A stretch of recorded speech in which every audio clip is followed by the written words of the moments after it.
My name is Adrienne Montgomery. I'm with ERP VAR. Thank you so much for joining us today. We know that your time is hard to come by, and we really appreciate you spending it with us. A couple introductions. We have a few companies with us today with all enhancements to enhanced Sage 100 Cloud. And we've got Simon Quinn with us at CertiPro Solutions.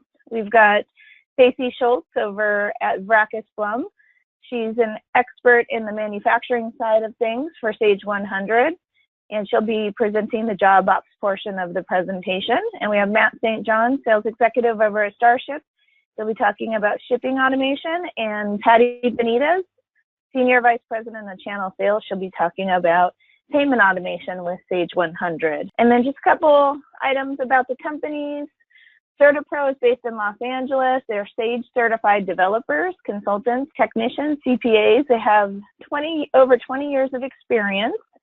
They are dedicated to providing not only the best solutions with the software programmers and the right solutions designed just for your business, those unique business needs. And we have Vrakas Blum, as I said, with us. Stacy Schultz, she'll be talking about the job ops Sage 100 manufacturing software. They've been implementing job ops for over 20 years, and they're the all-time sales leader of job ops Sage 100 manufacturing. And they've also been representing the Sage product line for over 25 years, and Sage 100 specifically, and they're one of the top Sage resellers in the Midwest region. And Matt will be talking about Starship. Starship is V Technologies developed Starship, and they're a Sage Gold development partner, and they specialize in integrated shipping solutions since 1989. They have years of extensive knowledge with the full spectrum of Sage products, and they have lots of very strong relationships with all the warehouse management and manufacturing type providers like True Commerce, SPS Commerce for EDI, Scanco and ScanForce for warehouse management. And we have APS Payments with us. Patty Benitez will be talking about their full service merchant solutions provider for Sage 100 and level 3 credit card processing for B2B, and getting the best rate for all of those credit card purchases with Sage 100 using the information in the Sage 100 database to serve up to the credit card processing companies to get the best rate. And just a little bit about the workflow before I hand it off to Simon here to talk about inventory counts. We're going to be talking about managing your inventory with automated inventory cycle count and managing the inventory's items like life cycle to optimize your inventory. And then Stacy's going to be talking about turning job management estimates into orders and automating the manufacturing, installation, and service of those items, and making sure that the right parts are provided at the right time to fully assemble those products. And then Matt's going to be talking about shipment processing and automating shipment processing within Sage 100 using all the details of the shipment to pick the best carrier for that particular shipment based on all the rules of shipment, the location of the customer, and the details to get the lowest rate on that shipment, and the elimination of rekeying of that shipping data. And Patty is going to be talking about automating credit card processing, click to pay with Sage 100 invoicing, and lowering those credit card processing rates using all that information for level 3 credit card processing. So with that said, I'm going to go ahead and hand it off to Simon to get started with CertiPro. Thank you, Simon. Great. Thanks so much, Adrienne. Well, hi, everybody. Thanks for joining us today. My name is Simon Quinn. I'm the Director of Sales for CertiPro Solutions. And today I'm going to cover CertiPro's Automated Inventory Cycle Count, or AICC, if you will. It's going to allow you to automate and simplify your inventory counts. So I'm going to give you an overview of the concept. I'll then move into Sage to show you the functionality as well as some of the reporting. So using cycle counting to maintain high levels of accuracy is one of the best ways to identify problem areas. An effective cycle counting program like CertiPro's AICC eliminates the need for physical inventory expenses. So by performing regular cycle counts, you give yourself an opportunity to compare the quantities in Sage to the quantities counted. And this variance is a powerful opportunity to identify where your inventory system is working well, where there's little variance, or where you may have a control issue that needs to be tightened up, where there's high variance. So if you notice that your numbers are way off, you now have an opportunity to find out why the problem is happening and take corrective action. Now keep in mind, using regular cycle counts allows you to take corrective action more frequently. So for example, if you perform monthly cycle counts, you have 12 opportunities to fix problems versus 1 when performing annual physical inventory counts. So CertiPro's AICC is going to configure all of this for you. An important difference between cycle counting and taking physical inventory annually, by having your warehouse staff perform cycle counts of segments of your inventory regularly, you negate the need for shutting down your operations for a weekend or a period of time just to make sure that your numbers are correct. Of course, closing down your business for any period of time can be costly. Paying your employees overtime to perform physical inventory counts can add up as well. And this is what our inventory cycle count can help you eliminate. You can imagine your day-to-day working life being made easier by being better organized with a clearly defined logic to your inventory planning processes. So you're going to have more time to focus on what really matters, for example, the A items, and you're going to have less physical inventory expenses. So with that, I'm going to move into Sage. And here you'll see that we've created the program under inventory management under physical count. So down below here, you'll see the CPS inventory cycle count entry program. This is what gets installed as an extension or a module after you acquire the software. So we'll go ahead and open that up, and you will see that this program is a single screen user interface. Very simple to use, very easy to manage. Up in the upper left-hand corner here, you have the warehouse. And the warehouse is identified by an alphanumeric code. And you can scroll through the various warehouses if you have multiple warehouses with these arrows. Each warehouse is going to have its own schedule. You can configure what time you want to generate the cycle count per warehouse. And you can also set up automatic email notifications by warehouse. So I'm going to go in and select the warehouse 000. And as I enter in that warehouse, you'll see that all the items associated with that warehouse are populated into the middle grid. So there's 3 grids here. So the top grid is the filtering section. The middle grid is it's going to represent the filtering choices and shows you what you've assigned into the cycle count intervals that we'll cover in a second. And the bottom is the summary based on your setup. It shows you how many items per day you're going to be counting. So as we look at the filtering sections, you'll see it's broken out. You have all valuations, you have all product types, and you have all procurement types. So by selecting or deselecting any one of these options, these filters, it's going to populate the middle grid accordingly. You can also drill down a little further. So for example, if I want to look at items that are greater than $1,000, I'll put that in here. I'll plug in $1,000 here. And you can see that the middle grid associated all those items over $1,000 and populated them here.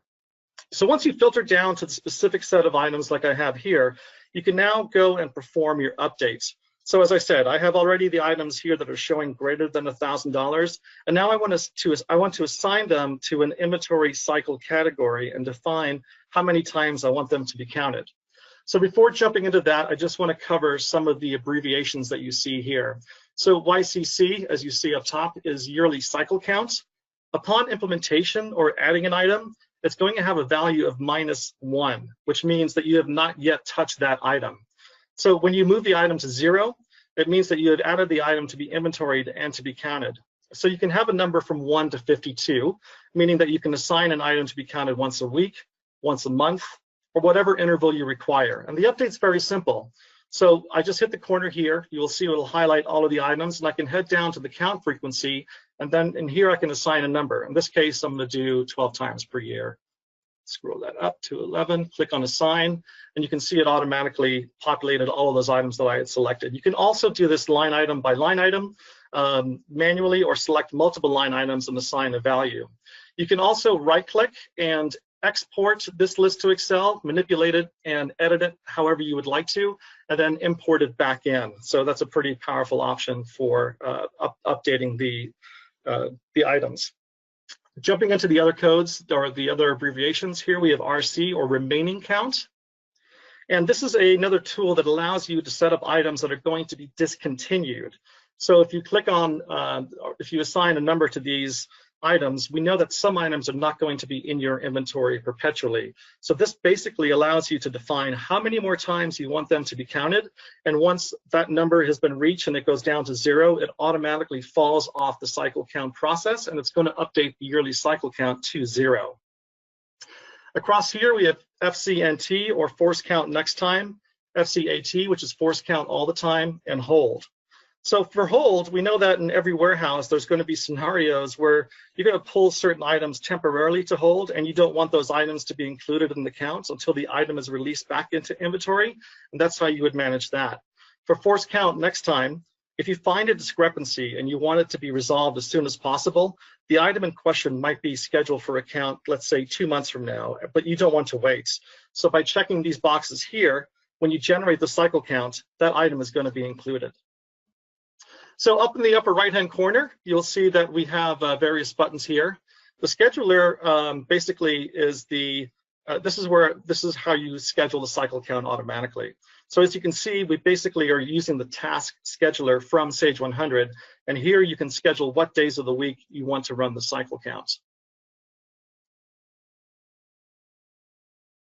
On active warehouses, this is where you will select all the active warehouses. For here, I only have the one warehouse, but if there was multiple, they would line up here.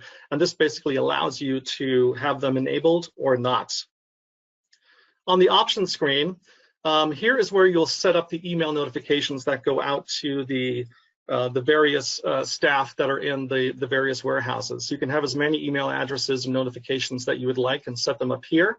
On the left side, some of the items for the generation process are located here. One of the most important ones is the rollover YCC count from large to small.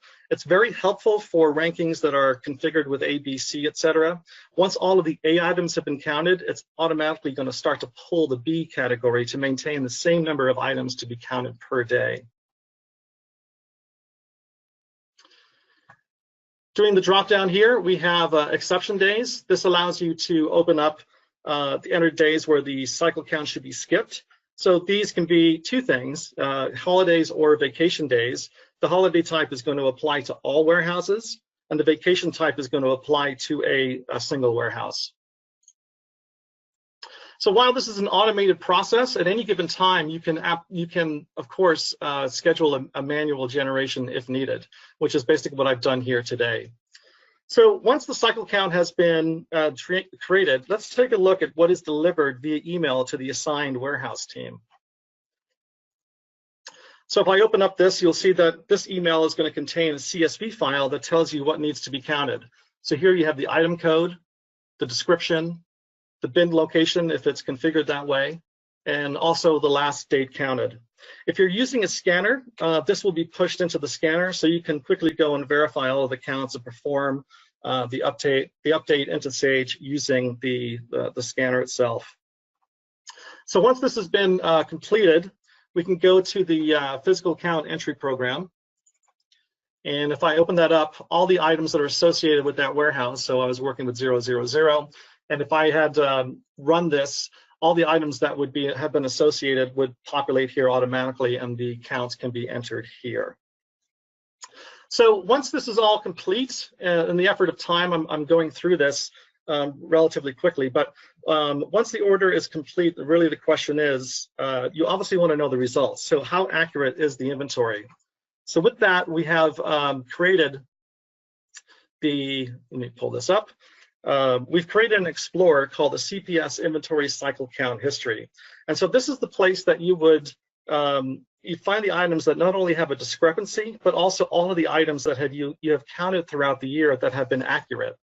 And here you can look into a number of different things. You know, the items that are being counted each day, what was the counted quantity, and any additional info, and it's completely customizable. And for those users that are familiar with Explorer, you can drag and drop the fields and use the filters to analyze all of this data. So you can also export this out to Excel. So lastly, I know that in the matter of time that we had, hopefully I've answered some of the questions that we've gone through, but if not, I'm gonna just put my card up here and my contact information up on the screen. I appreciate the time. If you want to reach out to me directly to do an individual demo and do a deeper dive, I'd be happy to do so. Please email me or call. With that, I'll hand this over to Stacy to talk about manufacturing and job ops. Stacy, over to you. Awesome. Thanks, Simon. Today I'm going to start off by introducing myself. I'm Stacy Schultz. I'm the Director of Sales and Alliances at Vrakas Blum Computer Consulting. And today we're going to go through the Job Ops product, or the Sage 100 Cloud Manufacturing product, depending on what era you are. Manufacturing can be used for multiple different types of jobs. They can be used for make to stock, make to order, engineer to order, service and installation, field service, or regular just installation, as well as internal tracking of your assets, preventative maintenance on those assets, I should say, as well as internal projects. But I'm going to go ahead and start off by going into sales order entry. And within sales order entry, I'm going to quick create a quote. And with this quote, we're going to be able to take a look at what it's going to take to make this. So if we go ahead and go out and use a generic item number, and this can be a generic one or an actual one, depending on what makes the most sense for you. We're going to do a detailed estimate, and we're going to make 4 of these. When I leave that line, it's going to say, hey, do you want to create this from a template? Because I have a template that's associated with it. And I'm going to say no, so we can look at the different ways. We can do it manually. We can pull it from a template of different process steps as well as different parts that are required. We can pull it in from an open work ticket, which has that same information, or a historic work ticket, or from the product configurator, which is a rules-based wizard that would take us through questions that we've set up to be asked that's going to eventually create your bill of materials, your router, as well as your price for it. But I'm going to go ahead and grab this from the template and pull in the information. Once that information's pulled in, we can go ahead and massage it for whatever we need this time through. So if we go ahead and open it up, we can review what the steps are. So in this case, it's configure components, install operating system, install other software, test it, and ship it. We can delete any of these steps. We can add additional steps. Each step is going to have a bunch of things associated with it. You've got your activity code or your work center where the work's being performed. You've got your notes as far as what needs to be performed on this step. If you need to, you can add attachments or drill into the invoices if you've already invoiced it, which obviously this is a quote, so that hasn't happened. We can go to the parts and see all the different parts that are needed for this. If there's stuff we don't need, we can highlight it and delete it. If there's additional stuff we do need, we can go ahead and add it in. We can add the quantity, and if it's something we want to charge the customer for on the quote versus the rest of the job, you can go ahead and click the CG button, which will then open up the unit price for what you're going to charge the customer. If you want to link a purchase order direct to the job, if it's something you don't typically buy, you can go ahead and click the PO box.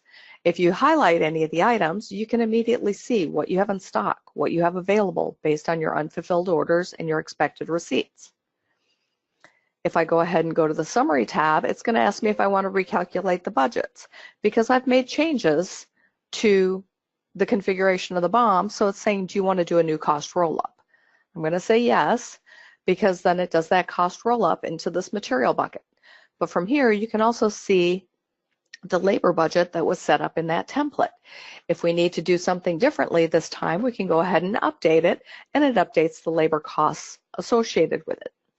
Once you go through and do that for each of the different steps, you can accept it, go into the step recap, go into the profit, if you have rights to do so, and see what your projected revenue is and what your projected profit is based on that revenue and your costs.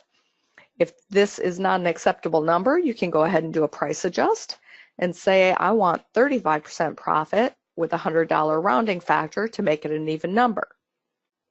When I click proceed, it will go ahead and update our per unit price accordingly. Now I'm done with my quote and I can go off and send it to my customer or my prospect.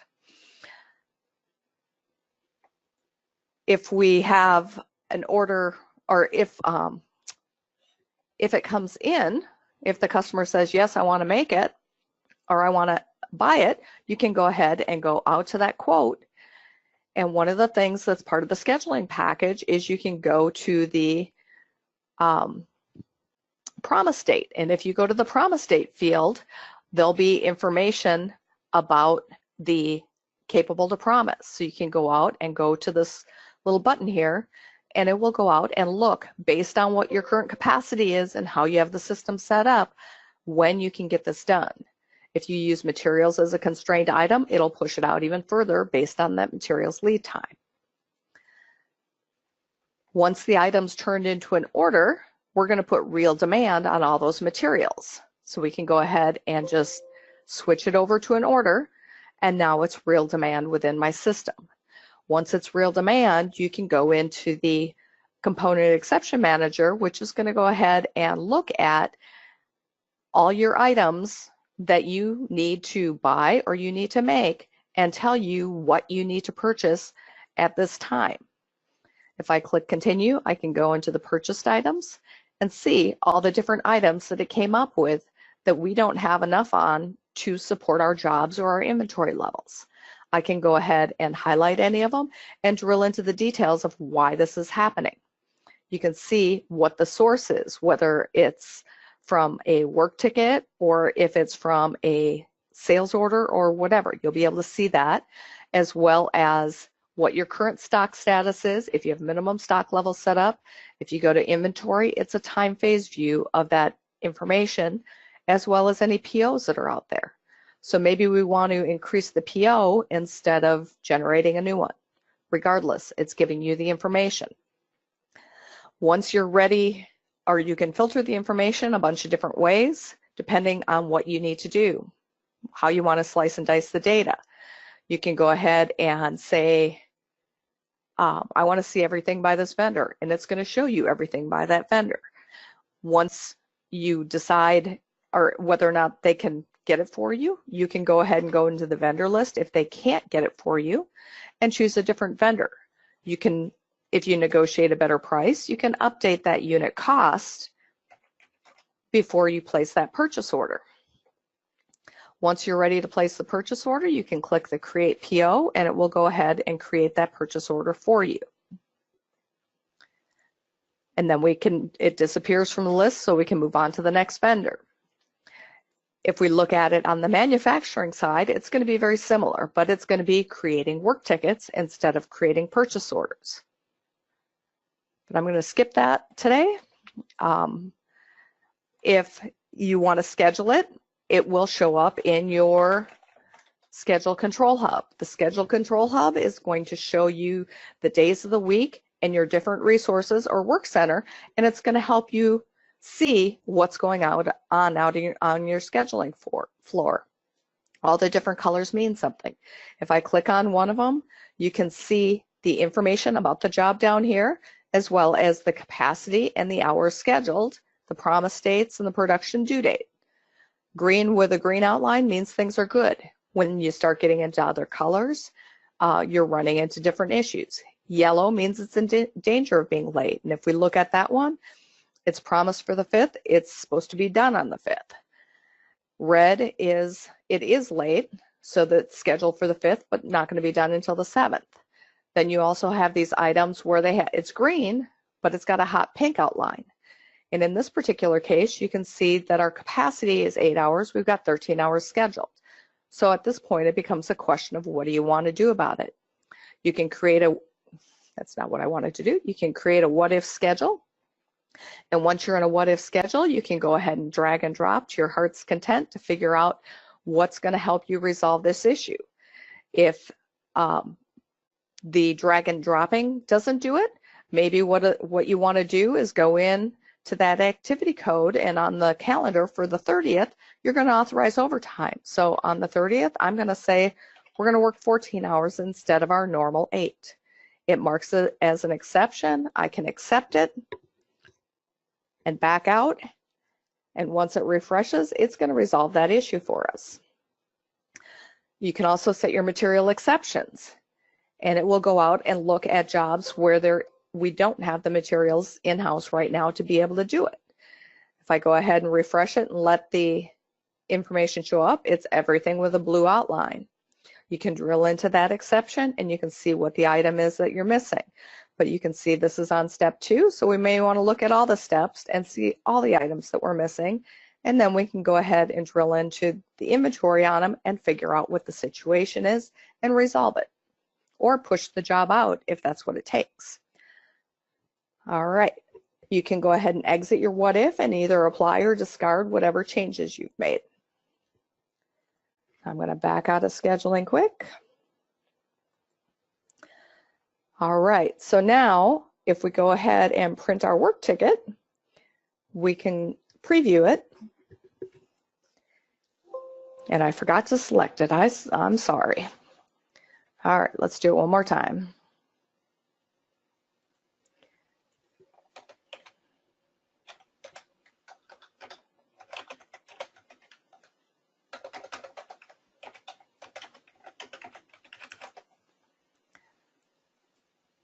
All right, and you can, these are crystal forms, so you can make them look and feel however you want it to look and feel. You can include logos, you can include barcodes, but it's going to include the basic information about what needs to happen on that step, what parts you need, and whether or not any of those parts are on POs if you want to show that information.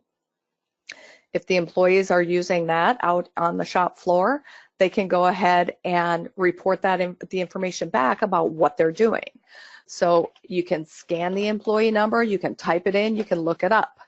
Once it's in there, you can go ahead and select what job you're working on. It's automatically going to put in the start time based on my setup. I can go ahead and go out and work on it and come back and either look it up by the employee inquiry or go ahead and type it in again. And if I worked until 8 o'clock, it's going to go ahead and tell me what the amount of time is that I worked on it. We can add notes as far as what we did, and we can issue parts. But I'm going to skip that for the time being and go into another work ticket where I already put some of the information. And you can also issue the parts and within the work ticket itself. So if we go to our step 10 and take a look at the parts, as soon as anybody does anything to the work ticket, you're immediately going to be able to see what the quantity required was and what the quantity used was. If the items are on a PO, you can see the PO link. If they're on a work ticket, you can see the work ticket link if you set it up to do so. If we go to the labor tab, you can see who's been working on it and the amount of time they've spent on it. If we highlight it, you can also see what they actually did, and if you have the rights, you can look at the cost associated with those hours. If we go to the summary tab, it's going to show us the total budget as well as the revised budget and the actuals and any variances of the budget to the actuals, as well as any linked POs. If we have rights to do so, we can go into the profit analysis and see on a step-by-step basis or a total work ticket what our revenue is, what our costs are, and what our profit is based on those costs per the budget or the current or the projected. And I know I'm starting to run out of time, so I'm going to quick show you 2 more things on the service side of things, which may be for internal service or external service. But one of the things is the equipment asset file. And the equipment asset file is going to be a file that's going to link everything that's happened to this particular serial number with the customer. You'll have a warranty. If you set it up to do the warranty, you can track the items that are internal to that system. You can see the different warranties of the different items. You can go ahead and go to the transactions and see any invoices or any sales orders against it, depending on which way you want to look at it. From here, you can go ahead and drill into the invoice and drill into the service ticket itself to see what happened on that service ticket. If we go to the service history, this is going to take us directly to the service tickets without going through the invoice first. And the one other piece that I wanted to quick go through before I handed it over to Matt is the service dispatch board. And the service dispatch board is going to be a dispatch board that you can use for dispatching out service calls. So you can see the days of the week on the top, so you can see what's scheduled out there. And then you can see what is currently happening down in the main portion. You can see who your technicians are and all your current open service tickets. Once you decide you want to do a new call, you can click the new call button, create the new call, and then put it up on the service board, and then go ahead and move it around as needed. If you have any questions, please feel free to contact us. Otherwise, I'll hand it over to Matt to take over. Okay, thank you so much, Stacy. On my screen is the Starship shipping software. So again, my name is Matt St. John, one of the sales executives here at V Technologies for Starship, and really appreciate everyone taking the time to join our webinar. But I'm going to go through this rather quickly. So if you afterwards, please feel free to reach out and contact me if you would like to schedule a more private one-on-one demo. We can get into do a live demo, set up the system so it kind of mirrors your system requirements.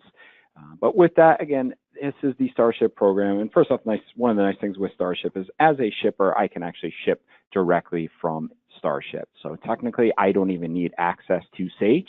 On my shipping machine, all I'm really going to need is to actually have Starship installed. And I definitely don't need Sage installed.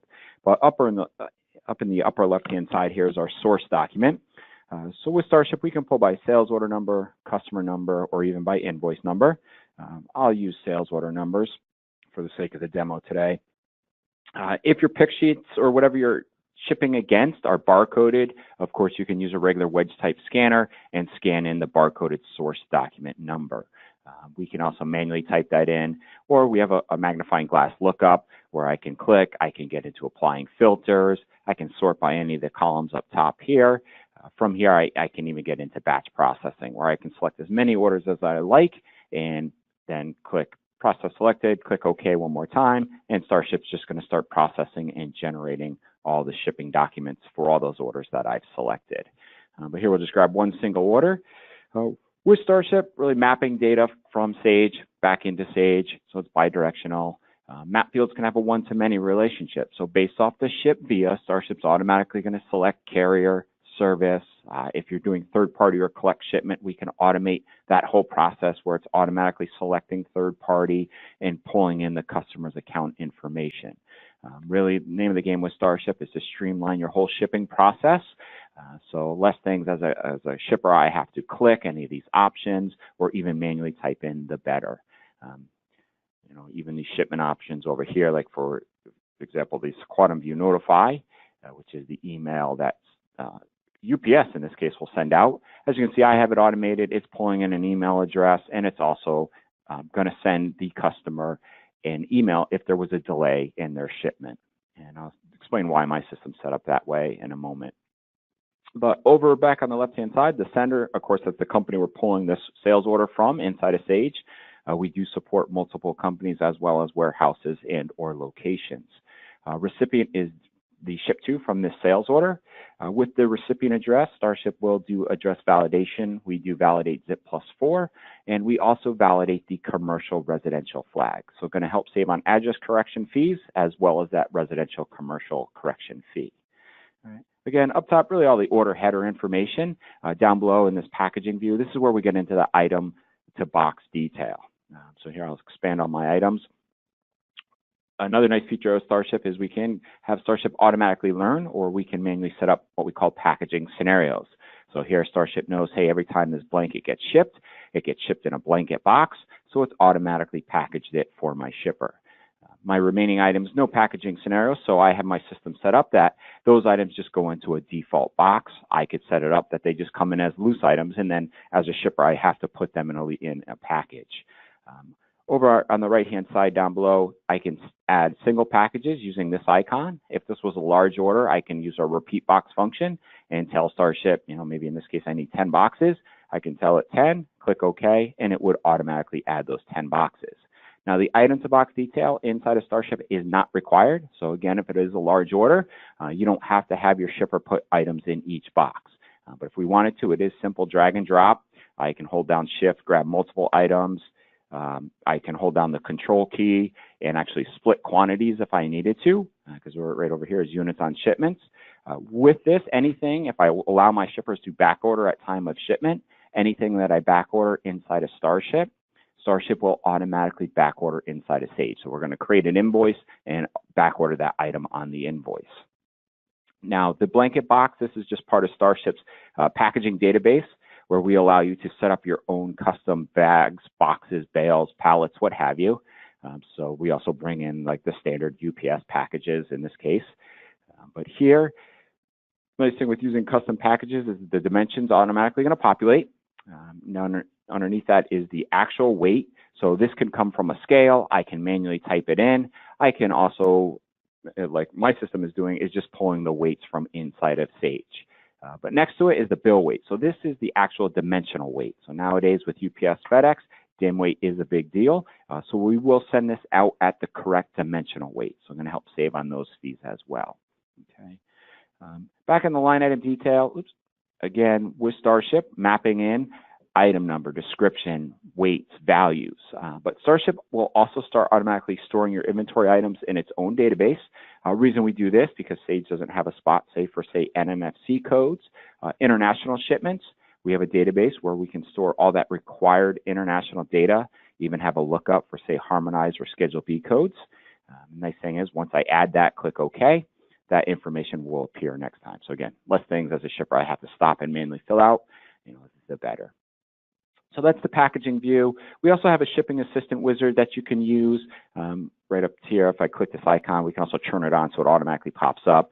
But using the shipping assistant wizard, I can also get into consolidating multiple orders. So here, this is telling me, hey, I see all these other orders going to the same ship to address. So we can get into that. This is where I can back order. And then up top here, I could do my items to box. And if this was an LTL shipment, I could click next one more time. And of course, then put my boxes on pallets.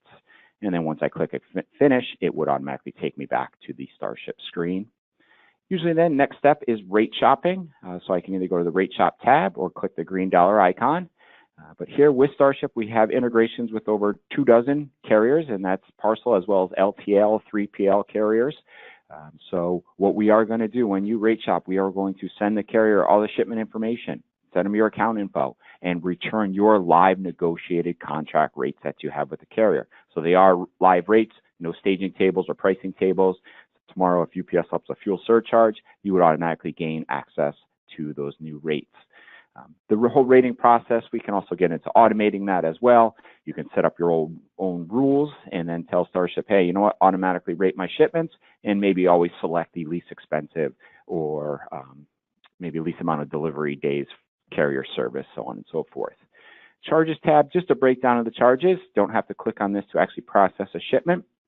I just show it because with Starship, you can also get into setting up freight rules. So freight rules can be min-maxes. It could be a flat rate. It could even be percentages. It could be on top of your list price or the published list price or your negotiated contract with the carrier. So here I just have one. It's looking at a user-defined field inside of Sage that lives on customer maintenance. Simple checkbox called freight discount. So because it's selected, this customer does receive a 10% discount. And then I also have another one. We can even go all the way down to line item detail that's saying, hey, because there's this glass vase, we have to use additional bubble wrap or packaging material. So anytime that's on an order, let's add an additional $5 to cover for the additional packaging material. All right. When I'm all set, I can click the ship and process button, or the F5 key is a shortcut key. We can also save shipments. If I wanted to stage one, I could save it, come back and finish it up later. But once we click that as a shipper, we're going to receive our shipping documents. Of course, for the demo, I'm just previewing them. Here, this is also our smart label. And as you can see, the smart label will print a shipping label and packing list together. So this would go to a laser printer, but we can most certainly send the shipping label to a thermal printer. Starship's packing list, you do have the option that can go to a thermal printer as well, or you could, of course, send it to a laser printer and print it to paper. So box 1, box 2. The documents inside Starship can be customized. So here I have a company logo on the packing list. Because this was an international shipment, I can have Starship generate commercial invoices, order header, line item detail, automatically going to populate. And again, this one's customized with the signature and date. On the documents that you customize, we allow you to create unlimited templates, and you can also get into assigning printing rules. So maybe customer ABC needs a packing list to look a certain way. You can create a template for that customer, assign that printing rule, and then that document would only generate when that rule is in effect. All right, and here's the NAFTA form again, already filled out, ready to go. So I can just grab it and not even have to sign it or anything like that as a shipper. But shipping process, and now as a shipper again, I just stay inside Starship and go and select my next order to be processed. Okay. So real quick, I'll jump back into Sage, show you the right back. I'm going to go into invoice data entry here. So as I mentioned, Starship will automatically create that invoice inside of Sage. So here's sales order 222, the one we just shipped. On the header tab, I'm going to click the tracking. Here's all the tracking information. All this information now lives in Sage's tracking tables, so I can even use their hyperlink button to track, or even if I wanted to see item to box detail, I could see that as well. And of course, on the totals tab, we're going to write back the freight amount, plus or minus any freight rules. Underneath here, I have a couple user-defined fields, so more advanced features with Starship. In this case here, I'm always writing back to this user-defined field what I'm going to be charged by the carrier. So in this case, this is my contract rate with UPS. So before I update these invoices, I can look and compare. And in this case, I'm losing money. I can even go back and say, no, they received a discount. They shouldn't have. Okay. And real quick, two programs that are included with Starship. One is our e-Notify program. The e-Notify allows you to create your own custom email templates that you can send to your customers. So that's why I use the carrier-generated ones for exceptions, because the customer is going to receive this one with my company logo. Build my brand awareness, item to box detail, hyperlink tracking numbers. The customer can go out, track. In this case, this would take them to UPS. So hopefully that way they're not going to call me or call you and say, hey, where's my shipment? All that information is right here in this email. And of course, you can attach any document that Starship prints to these emails. You can also get into doing promo codes. And with these emails, you can create unlimited templates and then also set up, instead of printing rules, emailing rules. So if you only want that code to go to certain customers, you can do that. And our dashboard program, this is nice. Most clients, everyone in the front office has this installed. So with dashboard, e-Notify, and even the ability to rate shop from sales order entry, does not require any additional seats or licenses inside for Starship. Again, and all these programs are included with the purchase of Starship. Dashboards are a reporting tool, so I can track from dashboards, as you can gain access to all the shipment information. We even have a bunch of canned reports, from late delivery reports that's going to let you know of any shipment that wasn't delivered on time, to charge comparison reports, where you can actually see what you charge for all your shipments, compare it to your contract rate, and it will let you know if you've lost money on any shipments. And again, really quick overview of Starship. So now what I'll do is hand this over to Patty so she can talk about how APS can help save money and capture those credit card fees or your invoice totals. Thank you so much, Matt. Ladies and gentlemen, something like that. This is it works for me. This is definitely a full presentation of how to receive and take advantage of the automation, visibility, security within Sage 100 with your automated inventory cycle count, job management, shipping, and of course, getting paid. So how does APS find its way into this mix? Let me explain to you exactly how. Sorry, I'm clicking on the wrong icons here. APS will help you offset the cost. And ladies and gentlemen, at this very moment, I would encourage you to listen to this one phrase, and I won't torture you with the PowerPoint, but I do want you to know exactly how we're able to help. We will be able to help you offset the cost of any of the solutions that were presented today by showing you exactly how much money is being left on the table with your current credit card processors. And how do we do that? we first explain to you how the fee structures work, and you can see them on the screen. There are different fee structures, so we pinpoint exactly which is the best for your company, where exactly you're able to save money, and we show you the programs that are in place by the card brands that will allow you to save that money without asking for any additional payments or steps to take within Sage 100. Now, APS is a full-service merchant provider that offers fully integrated credit card processing within Sage 100 and also offers level 3. For those of you that have not heard of level 3 processing, it is a program that was put in place by Visa and MasterCard, which offers any US-based business that accepts corporate cards or government cards to lower the rate by up to 43% on those transactions. Now, in exchange, they will ask for data, such as the data that you see on the screen. However, you will not have to take any extra steps to deliver the data because we will pull it directly from your Sage 100 system and deliver it to Visa and MasterCard on your behalf, guaranteeing the lowest rates in the industry instantly without, again, you having to take any extra steps. Now, take a look at the screen right now. I was telling you that we could help you offset the cost of the solutions that are being presented today. This is a true analysis of a current merchant. Now, this analysis will show you the merchant was previously processing using a tiered structure, which was part of the slides that I showed at the beginning. Now, once we changed them to the interchange plus structure, notice the amount of money they were able to save per year. That was 30%, and this is not including level 3. Average savings with level 3 can range between $2,000, and let me tell you the last number that I've actually experienced myself, over $300,000 a year in savings. You heard me correctly, over $300,000 a year. Now, of course, this is dependent on the volume of the account, but that gives you an idea of exactly how much money is being left on the table if you're not taking advantage of level 3 processing. Now, most processors will not show you exactly where you would qualify for that type of savings. We are very adamant about providing transparency with our statements. We will pinpoint the areas in which the level 3 savings apply, and you can see them here. We will itemize the transactions by line item, show you the card brand, the percentage by card, and the transaction fee by card. Now, if that's not enough, think about this. Aside from the fact that we provide our integration to Sage 100 at no charge, provide you with the savings that will help you purchase the other solutions that you're in need of currently, we also provide additional enhancements. For online payments, we offer APS Click to Pay. What is this?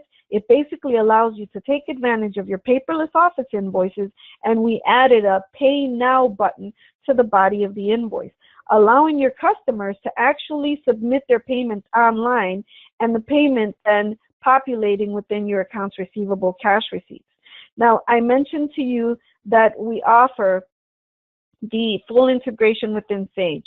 Very simple. You can create as many credit cards under a customer in customer maintenance and save them. We tokenize the information so you don't have to worry about the compliance.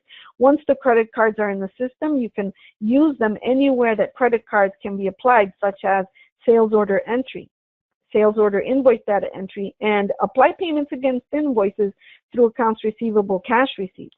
Now, we follow Sage's security settings, and if the user is permitted, we also give them access to additional payment types right at the order entry screen or any of the screens that accept credit cards as payment type. And then we also allow them to add cards on the fly. So in this case, submitting a card would be as simple as choosing your card at the time of sales order or entering a brand new one, and then submitting the card through the APS Pays window, as you can see on the screen. Once the card is submitted, we will process it through our gateway, verify everything about the card is a match and is correct, and complete the transaction within Sage. We also allow you to add an email address per card that will send an automatic receipt to the recipient once you complete the transaction. Now, remember, you can do this in sales order, invoice data entry, as well as accounts receivable cash receipts. But rather than walk you through standard Sage functionality, what I'd like to do is show you what the click-to-pay functionality would look like. And basically what I'm going to do right now is just print my invoices. Very standard Sage. I'm going to choose print PDF and electronic delivered and print. So basically I'm just printing my paperless office invoices. Now what's happening is that the form is being created for me. And remember, with paperless office, it is a crystal form, so you can definitely customize it, add your logo for brand recognition, basically create the document that you prefer and send it to your customer. On the customer side of things, once the paperless office invoice is completed, your customer will receive an email with one or multiple invoices. And let me bring back the ones that I had on file here. Now you can see this particular customer has received several invoices. Now at this point, the customer can choose the invoice to pay. And remember, this is a crystal form. And they will be able to see the Pay Now button on the body of the invoice. And let me just choose the right invoice. If the invoice was already paid, they will be notified that the invoice was paid. So they don't have to, they won't get the opportunity to repay it. And they can just continue on with the next invoice. If they do have an open invoice, what they will see is the Pay Now button. And once they click on the Pay Now button, they will also see a list of any open invoices, as you can see here. So again, it's just a crystal form. If the invoice was already paid, and let's just say you printed out your paperless office invoices and the invoice was already paid, this is what they'll see. The customer will not be allowed to double pay any invoices. We will basically update any invoice that was paid through Sage right onto the cash receipts entry. So it's very safe and secure. Any payments that were made using Click to Pay will also allow the customer to, or allow the user to update into accounts receivable cash receipts. So let's just assume your customer made the payment. What will happen in cash receipts on your side of the transaction is that you will see this APS Click to Pay button. This button, once you click on it, will pull in any and all transactions that were paid using Click to Pay. And you won't have to key them in yourself. So once the transactions are in the system, you will be able to see them by simply going to your customer and going into the line detail, where we will list all of the invoices that were paid using Click to Pay. It's that simple. You won't have to key anything in at all. Now, Click to Pay is not the only thing that APS offers. We also offer assistance with PCI compliance at no charge to you. As I mentioned, with level 3, you can save up to 43% with any business-to-business or business-to-government transaction. EMV functionality is available, and as I mentioned, the Click to Pay. We provide assistance with installation, implementation, training, maintenance, and support at no charge. We also provide 24/7 support, which means, yes, if you call us at any time, any day, our support team will answer, a guaranteed live human being on the other side of the line. And with that, ladies and gentlemen, I just want to mention that if anybody is interested in learning how to understand your merchant statement and just finding out if there's any savings to be had, we're happy to provide you with a free audit of your current merchant statement. No strings attached, I promise. So in order to do so, please provide us with a copy of 2 or 3 months of your most current statements, and we will provide that audit. And with that, I'd like to hand it back over to you, Adrienne. Thank you so much, Patty. Great presentation, everybody. Contact information should be up. And I just wanted to thank everybody again for taking time out to join us today.